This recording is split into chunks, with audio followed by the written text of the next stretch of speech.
Hey guys, welcome to TJ's Kitchen. For today's video, I'm going to show you how to make these oatmeal chocolate chip cookies. Let's get started. We're going to start off by browning our butter.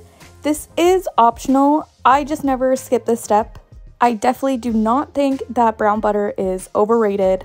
It adds such a great flavor to the cookies. So how we're going to do it is just melt the butter in a pan or a pot.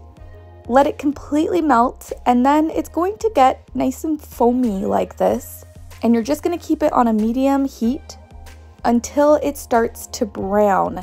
Now, it does go from brown to burnt really quickly, so just keep an eye on it.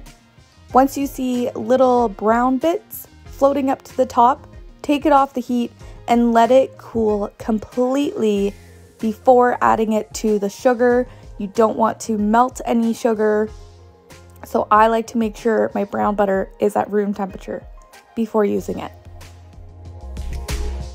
I'm using my KitchenAid stand mixer here. I'm just going to add the brown butter, white sugar, brown sugar, and mix it on medium speed until everything is combined.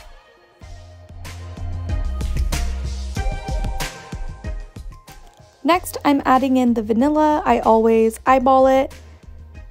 And then I will be adding in the eggs one at a time, making sure that it's combined after each addition.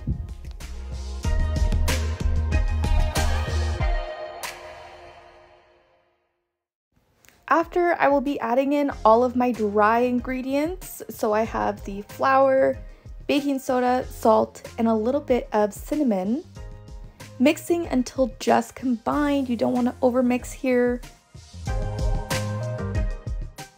And then I'm going to turn off the mixer and add in my oats along with my chocolate chips.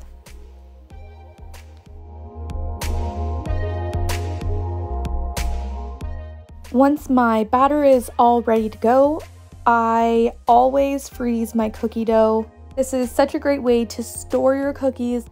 Also, I find that the baked cookies come out a bit better.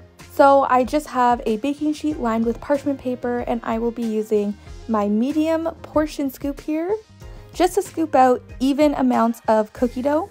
Once my cookies have had time to chill, I'm just going to place a few of them onto a baking sheet with parchment paper and bake them for about 12 to 14 minutes until lightly crispy on the outside. Just like this, I do let them cool on the baking sheet for a few minutes before transferring them to a wire rack.